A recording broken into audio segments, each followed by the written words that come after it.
Deus está aqui nesse momento. Sua presença é real em meu viver. Entregue sua vida e seus problemas.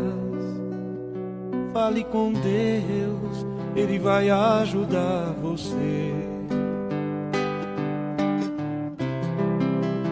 Deus te trouxe aqui para aliviar os teus sofrimentos.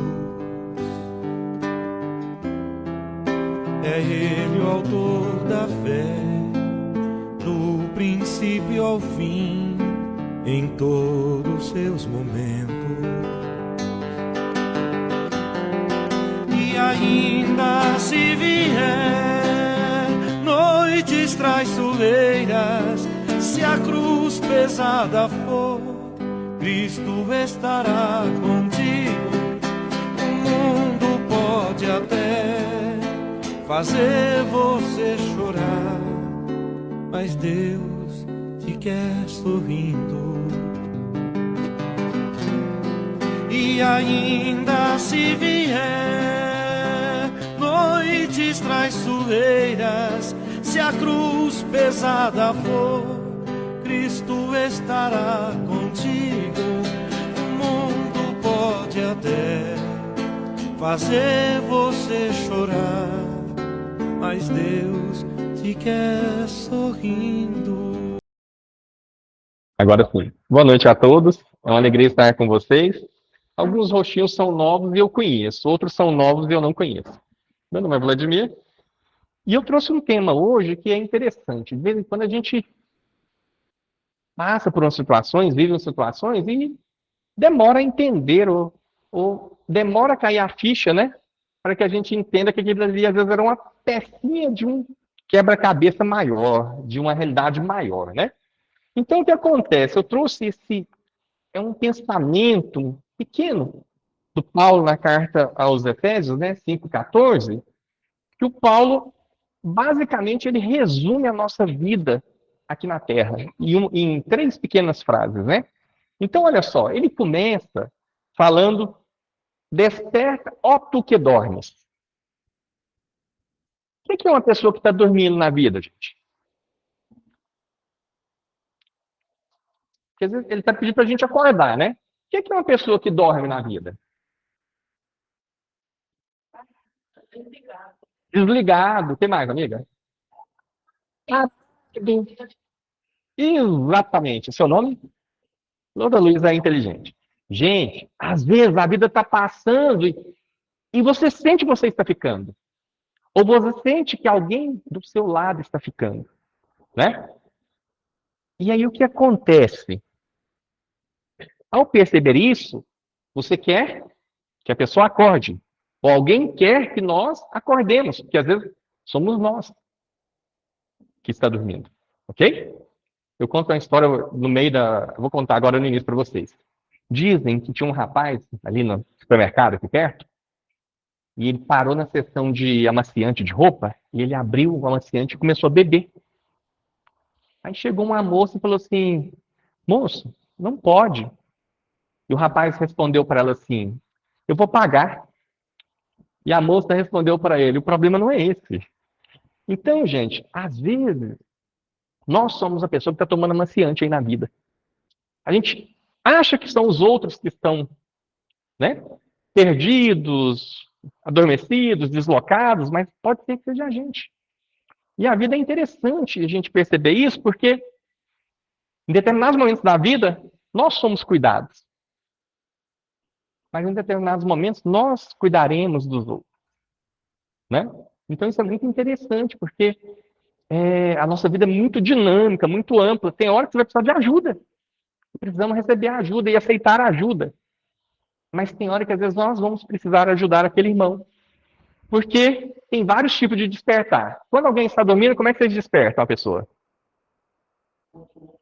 Cutuca, que mais? Chamando. Quando é uma criança, como é que vocês despertam a criança? Com carinho. Ótimo, né? Geralmente, sério, a gente desperta com carinho. Mas faz de conta que a pessoa tem um sono pesado, sério. O que a gente faz? Aí sacode. Então, é isso que a vida faz com a gente. Às vezes, a vida vai nos acordar com carinho, com gentileza, né, com delicadeza. Mas tem hora que não, a vida sacode a gente, né, vira a gente cabeça para baixo, e aí você desperta. Nesse texto, que está no livro Pão Nosso, Emmanuel diz o seguinte, que é despertar para a vida cristã. Olha só, despertar para a vida é uma coisa, né, Luísa?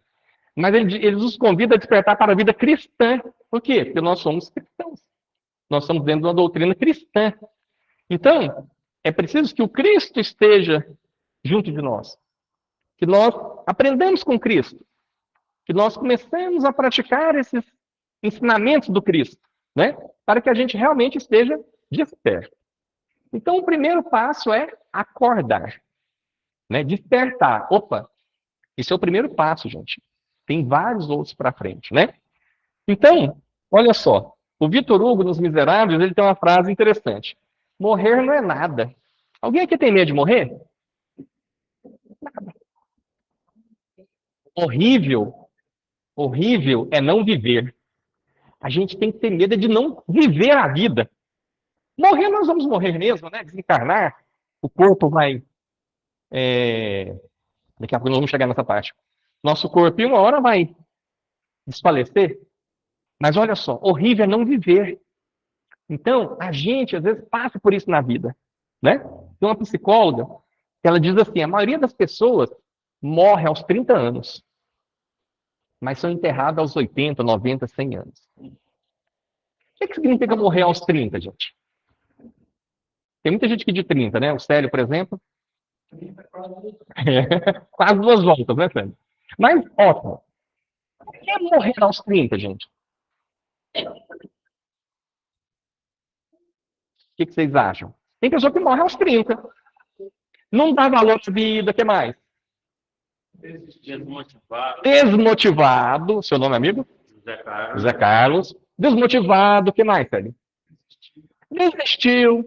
Não tem alegria. Não tem objetivo, não tem sentido, não tem paixão, não tem impulso. Ele está ali, não sabe, ele está, mas ele não está vivendo. Né? Por que ele não está vivendo? Porque ele não está fazendo o que ele realmente deseja. Quando a gente faz uma coisa que a gente deseja, como é que a gente se sente? Feliz, alegre, está vibrando, né? Mas quando eu faço coisas que eu não desejo, como é que eu sinto? Às vezes triste, desmotivado, né? Macambúzio, né? Tem essa palavra que a gente usa. Então, olha só. A gente precisa estar vibrando. Mas para eu vibrar, eu tenho que saber qual a direção que eu quero vibrar. Aí entra a questão do autoconhecimento. Né? O autoconhecimento, a primeira coisa dele, ele exige de nós uma autointimidade. O que é intimidade? O que é intimidade, gente? Ficar à vontade. O que mais? Tem uma palavra mais ainda. Intimidade. O que é intimidade? Vamos lá, vai sair alguma coisa, quer ver? A relação dela, ótimo, está esquentando. Quando você é íntimo de alguém, o que você é da pessoa? Próximo. Então, gente, intimidade envolve proximidade. Seu Cícero, quando a gente é jovem, a gente quer ficar em casa ou quer ir para a festa criar intimidade com as outras pessoas? Quer criar intimidade com as outras pessoas. Mas a gente vai ficando mais adulto, aí quando convida a gente para uma festa, o que a gente fala? Ixi, tem que ir numa festa. Meu Deus.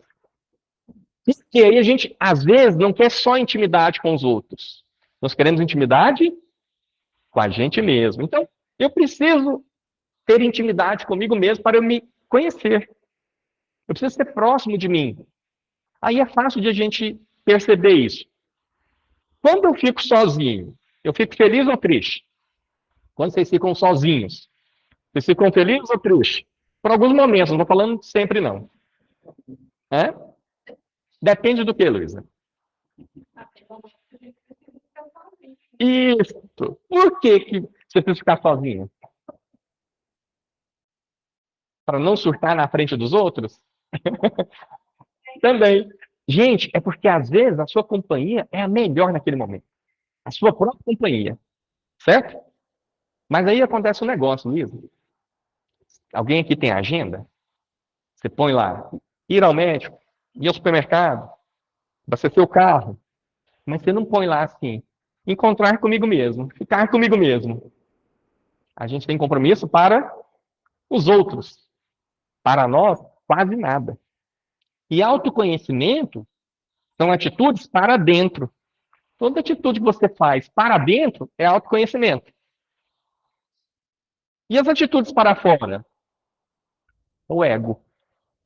Por que eu falei que eu preciso se autoconhecer e ter autointimidade?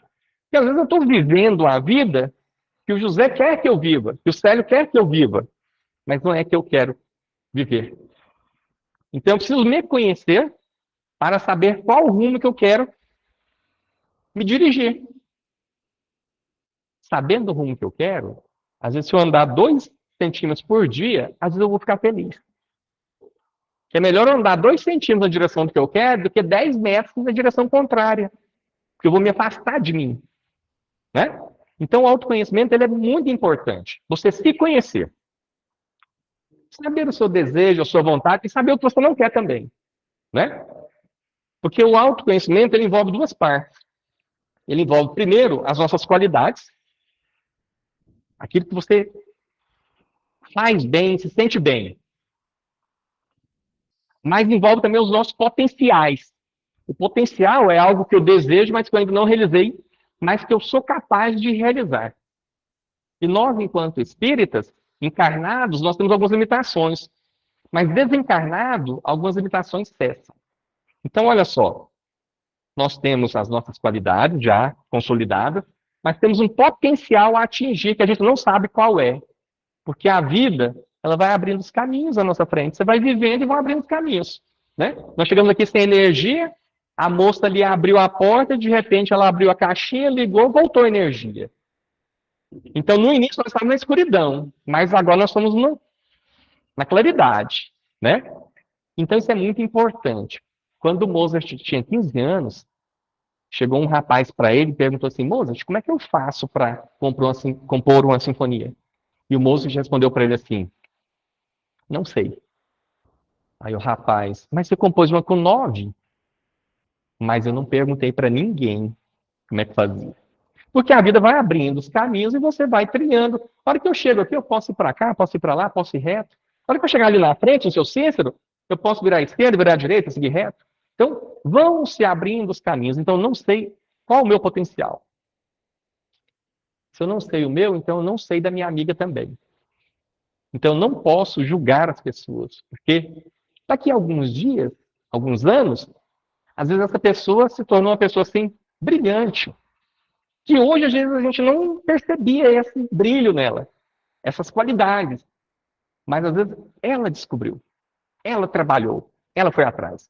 Então, o autoconhecimento é o primeiro passo. Conhecer. Mas, só autoconhecer não basta, gente. Isso é só a primeira etapa. Se você colocasse 5 sapinhos aqui em cima da mesa, e aqui enchesse de água, e os 5 sapinhos decidirem pular aqui na água, quantos ficam em cima da mesa? Quem falou nenhum? Nenhum? Tá frio ainda, amiga? Vamos lá. Tem 5 sapinhos em cima, aqui tá cheio de água. Os 5 decidem pular na água. Quantos ficam ali em cima da mesa? 5 sapinhos. Hã? Não, só 5. 5 decidiram pular. Quantos ficam ali em cima da mesa? Os 5. O que é 5, amigo? Isto. Por que eu falei que o autoconhecimento é só o primeiro passo? Porque às vezes você decide uma coisa, você sabe que é bom, mas você não faz. Então não adiantou. Em termos práticos, a doutrina espírita é uma doutrina prática, né, de vivência. Então, olha só, quantas vezes a gente sabe que é certo, mas não faz. E aí voltamos lá no Paulo, né? O Paulo tem uma frase que marca a gente, que ele fala assim: infeliz que sou, o bem que desejo fazer não consigo. Olha nós, né? Às vezes você quer fazer grandes coisas ou pequenas coisas e não consegue. Mas um mal que eu quero evitar, esse eu faço tranquilamente. Então, às vezes fazer o mal é fácil, porque é só fazer mal feito, já é o mal. Né? E fazer o bem é difícil, por quê? Porque exige dedicação, né? Compromisso, esclarecimento. Então tá, gente. O que nos faz perceber a vida? Então, autoconhecimento, primeiro passo. Autoconhecimento, eu falei dos nossos capacidades e do nosso potencial, mas também saber os nossos erros. Eu preciso perceber que eu erro, gente. Eu preciso identificar os meus erros para corrigir, né? Às vezes eu vejo os meus erros, então preciso lutar para corrigi-los. Às vezes eu não vejo, mas o Zé Carlos vê.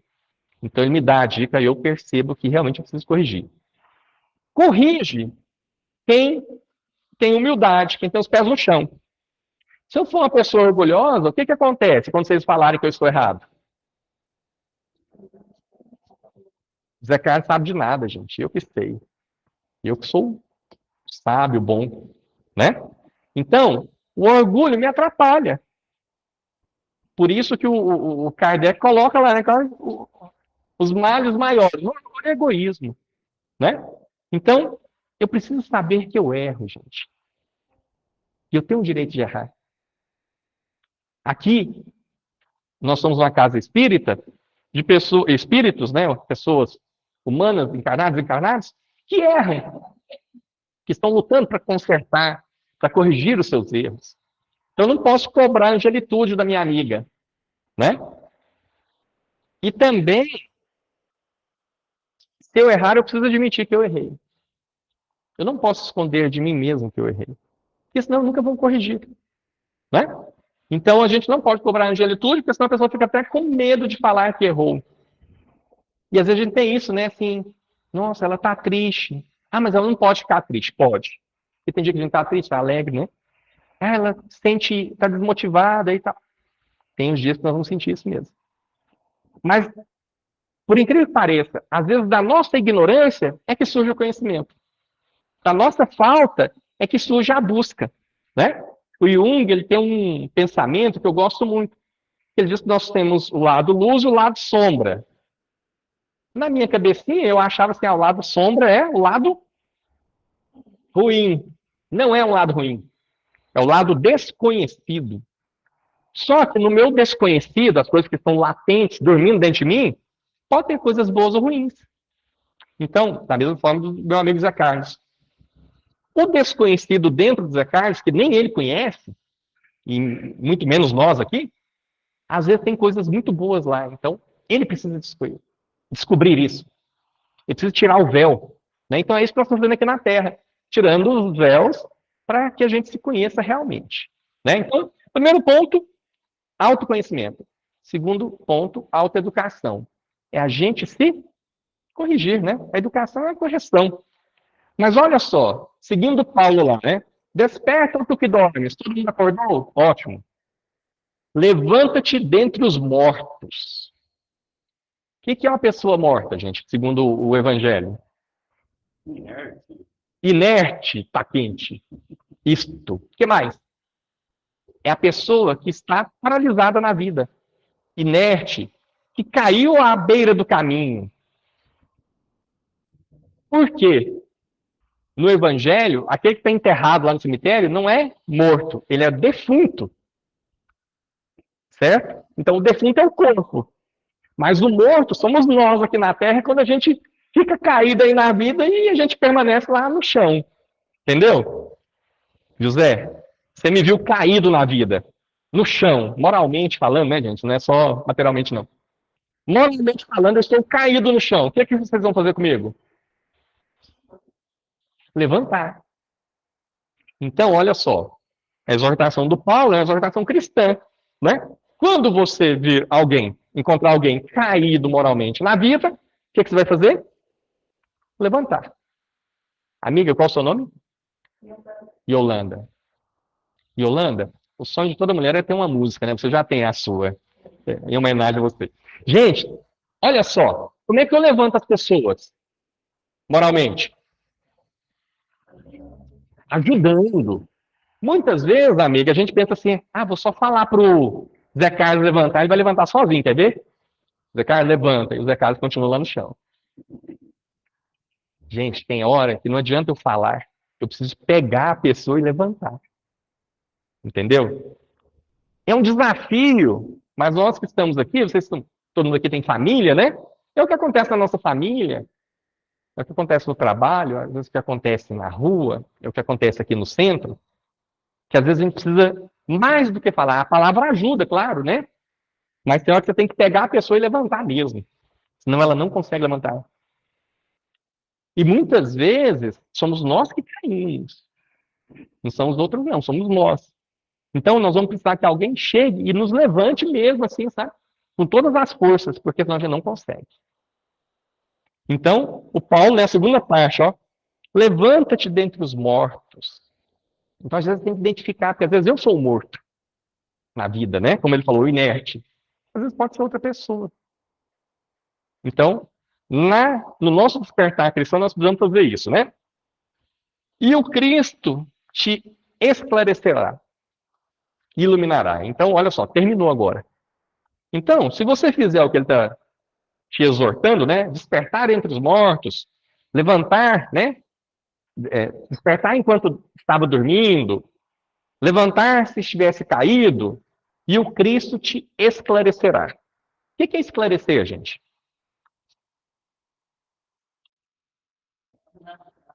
Tornar claro. A melhor definição, a melhor conceituação da doutrina espírita que eu já vi, acho que é de Eurípides mesmo. Ele fala assim, poderoso é o sol da verdade. Então, qual que é o objetivo da doutrina espírita? Esclarecer. Não é fazer adepto, não é ter número, não é ser a mais importante. É esclarecer as consciências. Esclarecer é uma coisa muito importante, porque envolve a consciência, envolve o intelecto, né? Só que nós precisamos de aprender coisas novas, né? Estudar. A gente estuda as leis da natureza, a doutrina, mas nós estudamos aqui a doutrina a partir do nosso ponto de vista. Quando eu analiso essas passagens de Jesus, a vida de Jesus, eu estou analisando eu ali na situação. Se eu faço isso, se eu não faço, se eu fiz do passado e agora eu corrigi, né? Então, é a gente se estudando, por isso que eu falo que é autoconhecimento, né? A gente se estudando dentro desses aprendizados que nós temos aqui. Só que tem alguns tradutores que colocam assim, e o Cristo te iluminará. Iluminar significa quase a mesma coisa, mas é mais profundo, né? Olha só, gente, iluminar envolve, além da consciência, né, os sentimentos. Olha que coisa importante. Às vezes eu tenho um pensamento bom, um intelecto muito desenvolvido, mas o sentimento, não. Então, eu penso certas coisas, mas não consigo senti-las. Isso gera um conflito dentro de mim, né? Então, o pensamento é o que eu penso, o sentimento é o que eu sinto. Ótimo. Yolanda, qual que é mais forte na minha vida, na sua vida? O pensamento ou o sentimento? Qual que te leva mais na vida, que te direciona mais? O sentimento. Então, olha o tanto que é importante a gente educar os nossos sentimentos, né? Vamos dar um exemplo? Eu sei que perdoar é bom, vocês também sabem, né? Mas a gente consegue perdoar? Eu sei que não pode passar no sinal vermelho, mas de vez em quando a gente recebe umas multas. Então, assim, eu sei teoricamente, mas eu ainda não pratico, então realmente eu não sei de verdade. Eu saberei o dia que eu cumprir aquilo que eu sei, né? Por enquanto a gente está tendo informações, conhecimentos que se transformarão em sabedoria de vida, né? Então, pela lei de causa e efeito, primeiro a gente muda para depois a situação mudar. Mas às vezes a gente tem um pensamento infantil, que é assim, se tudo acontecer de bom para mim, se tudo melhorar, eu vou mudar. Se o meu amigo aqui me tratar bem, eu vou tratar ele bem. Mas e se ele me tratar mal? Como é que eu vou tratá-lo? Então, é isso que é o mais importante, né? Primeiro, eu preciso mudar na minha vida, para depois a minha vida tomar um novo rumo, uma nova direção. Eu não posso esperar algo acontecer para eu mudar a vida. Eu preciso mudar primeiro para que algo aconteça, né? Primeiro a semeadura, depois a colheita. Então, mudança de nós primeiro, do nosso comportamento, da nossa forma de ser. Mas aí, para eu mudar o meu ser, eu preciso saber quem eu sou, né? O que realmente eu desejo. Não o ego que eu apresento para vocês, o que eu sinto realmente. Então, à medida que eu sei quem eu sou, o que eu desejo, eu vou trabalhar em busca disso, né? E aí eu uso o que eu chamo de técnica do espelho. Todo mundo tem espelho em casa, né? Quando a gente olha para o espelho, o que você vê? O seu reflexo, né? Mas o que você presta atenção quando você olha no espelho? O que vocês prestam muita atenção quando vocês olham no espelho? O que você olha, amigo? Você está em frente ao espelho lá, fazendo a barba ou alguma coisa. O que você presta mais atenção nessa hora? Procurando defeito. A gente fica assim, nossa, meu cabelo está diminuindo, meu cabelo está pequeno. Nossa, aqui, né, tal, aqui. É, e a gente é muito amante do espelho, né? Eu morei num prédio que a síndica colocou um espelho no elevador. Gente, ela foi reeleita 3 vezes, só por causa do espelho. A gente ama espelho, né? Mas o que o Santo Agostinho propõe lá pra gente, no Livro dos Espíritos, é fazer um balanço moral. Eu vou olhar no espelho e me analisar, não fisicamente, que isso a gente já faz todo dia, né? Mas moralmente. O que eu fiz de bom hoje? O que eu fiz de mal?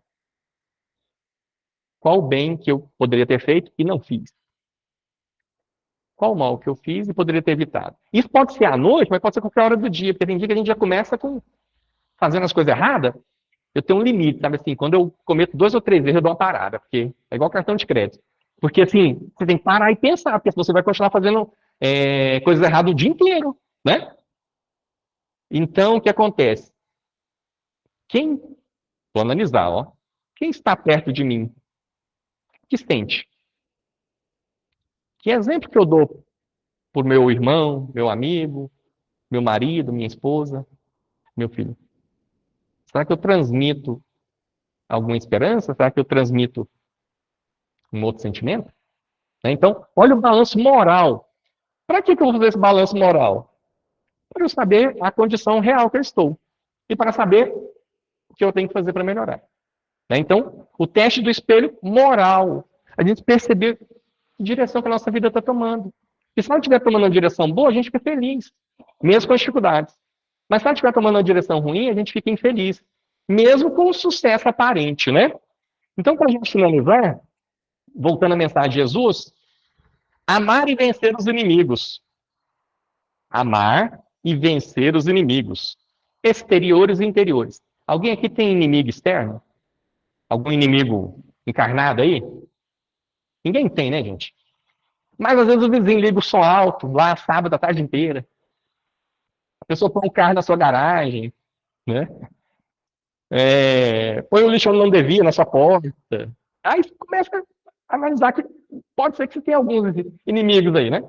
Mas olha só, Jesus é bem claro, né? Que além dos inimigos exteriores, que eles são até visíveis e fáceis, às vezes, de lidar, temos os inimigos interiores. Olha o que a gente falou de sentimentos, né? E quais são os nossos inimigos interiores? Cada um tem vários, né? Às vezes o meu não é o mesmo do Célio, e vice-versa. Quais são os nossos inimigos que atrapalham a nossa vida? Raiva. Ótimo. Seu nome é amiga? Entendi. Impulsividade. Impulsividade. O nome do senhor? Seu Valdeci? Ótimo. O senhor falou um negócio interessante. Olha o tanto que o ser humano é rico, né? E tem várias camadas. A impulsividade, para quem é muito tranquilo, às vezes é algo necessário e bom, né? Mas para outros, que às vezes é muito constante, pode prejudicar, né? Ótimo. Raiva. Ótimo.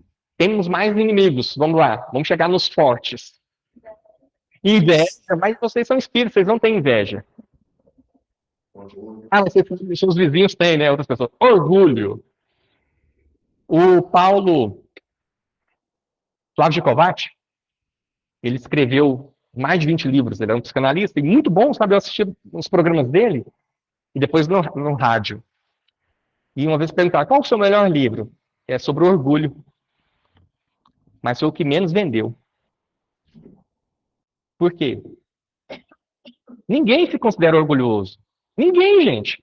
Então, para que eu vou comprar um livro que me ensina a ser menos orgulhoso se eu não sou orgulhoso? Né? Então, é real. Ninguém é orgulhoso no mundo, gente. Mas a gente está vendo como é que está aí, né? Ninguém é narcisista, mas olha como é que está o mundo, né? Ninguém gosta de guerra, mas olha como é que está o mundo. Ninguém gosta de corrupção, né? Então, o que mais? Tá chegando. Tem mais uns 4 bons aí, gente. Egoísmo. Egoísmo, orgulho, né? Tá muito interligado. O que mais? Insegurança. Ótimo. O que mais? Quem falou inveja? Você não. Inveja? A inveja. Ótimo. Preconceito, amigo. Olha só. A gente julga antes de conhecer. Né? Qualquer coisa, qualquer situação, qualquer pessoa. Então, assim, às vezes a gente pode fazer a leitura da situação das pessoas, mas julgar é muito difícil, porque eu não tenho os elementos, né? E às vezes o meu julgamento é carregado do meu preconceito, né? Então é muito difícil a gente ficar, se puder evitar, né? Milindres. E às vezes a gente julgar a gente mesmo. Gente, tudo que eu estou falando para o próximo, na verdade, primeiro a gente faz exercício com a gente. Se eu consigo me perdoar, aí eu vou conseguir perdoar o meu amigo. Se eu consigo me ouvir, eu vou conseguir perdoar a minha amiga. Né? Eu vou conseguir me ouvir a minha amiga. Então eu preciso me exercitar comigo, porque depois eu possa fazer com vocês. Certo? Por isso que o meu aprendizado é importante. Eu comigo mesmo. Tem hora que a gente fala assim, tô brigando com a minha esposa aqui, gente. Minha esposa é uma mulher danada, né? O danado às vezes sou eu, gente. Não é minha esposa, não. Então eu tenho que resolver comigo mesmo, para depois eu resolver algumas coisinhas com a minha esposa. Sabe? A gente tem que pensar nisso. Eu pensar em mim, mas não de forma egoísta. Não de forma narcisista, né?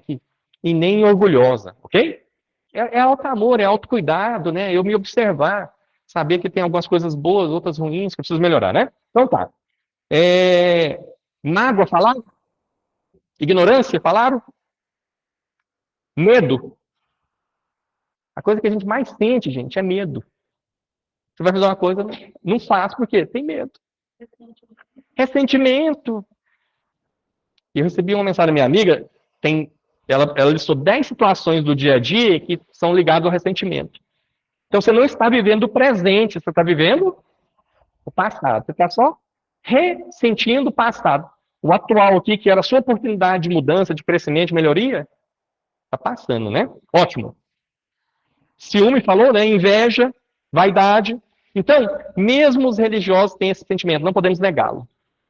A primeira coisa, quando eu percebo um sentimento ruim em mim, é aceitar que ele é meu. É meu. Eu estou com raiva, aí você se pergunta assim, você está com raiva? Não. Estou sim. Estou com raiva. Eu estou com medo. Você está com medo? Não. Estou sim. Eu preciso, sabe? Primeira coisa, eu tenho que aceitar que o sentimento é meu. Segunda coisa, é bom ou ruim isso para mim? Depende, né? Vamos analisar. Por exemplo, a impulsividade para quem é muito tranquilo, às vezes é bom. Né? Para outro que é muito impulsivo, às vezes é mais ruim. Né? Acredito. Terceiro, o que eu vou fazer com isso? Rato aqui, gente, ó. É meu, eu tenho que escutar, né? É bom ou ruim para mim? O que eu vou fazer com isso? Então, olha, nós temos que chegar na terceira parte. O que eu vou fazer com isso? Que eu descobri, né? Vou tentar viver melhor. Ok. Então, não podemos negá-los, temos que aceitá-los. Mas se eu posso aceitar os meus sentimentos, então eu preciso aceitar o do Zé Carlos também. O dia que ele expõe uma coisa para mim, eu não posso chegar atrás assim, não, você não está sentindo isso, não. Frescura, né? Como é que fala? Tem outra coisa que a gente fala que é pior do que isso.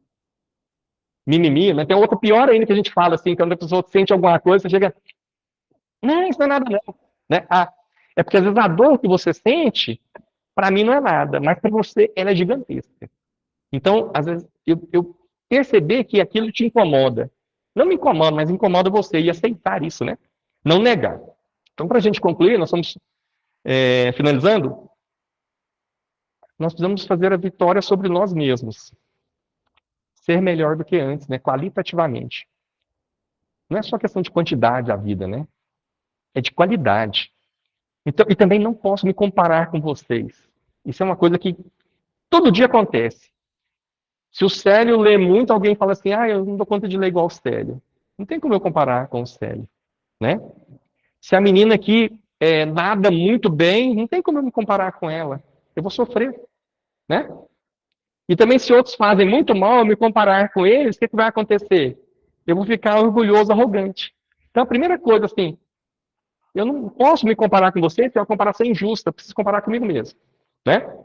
Atender ao convite do Cristo e corrigir nossos erros, melhorar a nossa vida. Vocês lembram que a mensagem inicial não é despertar? Né?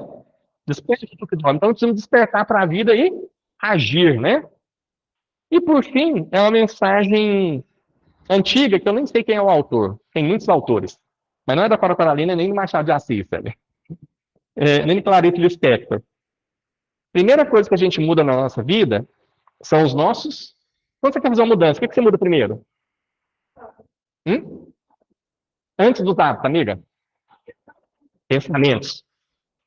Um adulto pensa em média 60 mil vezes por dia. Então, dentro de 60 mil pensamentos, tem bons e ruins. Eu preciso mudar meu pensamento. Primeira coisa. Quando eu mudo meu pensamento, o que vem depois? Antes da atitude. Antes das ações. Antes do sentimento. Palavras. Quando melhora o meu pensamento, minha fala começa a melhorar. Claro que a minha fala envolve o sentimento, ok? A fala é importante. Se eu chego para Luísa e falo assim, Luísa, seu cabelo tá bonito. Se amanhã eu falasse, durante um mês, todo dia eu falar para a Luísa que o cabelo dela está bonito, o que ela vai achar, gente? Gente, meu cabelo é bonito. Moça, você com essa blusa lilás fica muito bonita. Se todo mundo falar, várias pessoas, ela vai falar, gente, esse lilás fica bonitinho. Mas e se eu falar assim, se ela é burro, se ela não vai ter ninguém na vida, não. Se ela não dá conta de nada, não. Como é que o cérebro vai pensar, gente? Às vezes ele pode pensar isso. E não é isso que a gente faz com as pessoas? Né? Então, mudei o pensamento, mudei a palavra, mudo os hábitos, né? Então, as atitudes. Primeiro vem a atitude, desculpa. A atitude é agir. Então, se eu mudei a palavra, o pensamento, eu mudo a minha atitude. Se eu mudo a atitude, eu mudo os hábitos. Que aí os hábitos são essas atitudes rotineiras, né? Repetidamente. Temos hábitos bons e hábitos ruins. Vocês sabem quais são os hábitos bons de vocês e os ruins, né? Então, os bons eu vou conservar, mas e os ruins? Eu preciso trabalhar neles, né? Preciso mudar. Então, gente, se eu mudei meu pensamento, mudei minha palavra, mudei minha atitude, mudei meus hábitos, o que acontece na minha vida? Ela muda. Você viu que não é você ganhar na loteria que vai mudar a sua vida? Se eu fosse mais bonito, às vezes não ia mudar a sua vida. Se eu fosse mais forte, mais alto, mais isso, mais aquilo. Às vezes não ia mudar a minha vida, gente. Né? Então, essa é a mensagem nossa aqui. A gente possa despertar. Quando estiver caído, levantar. Ou se vir alguém caído, levantar essa pessoa, né? E deixar o Cristo nos esclarecer. Mas o Cristo, ele tem muitos ajudantes. Né? Temos os encarnados e temos os desencarnados. Então, a gente permitir que esses colaboradores do Cristo nos ajudem a crescer, nos ajudem a melhorar.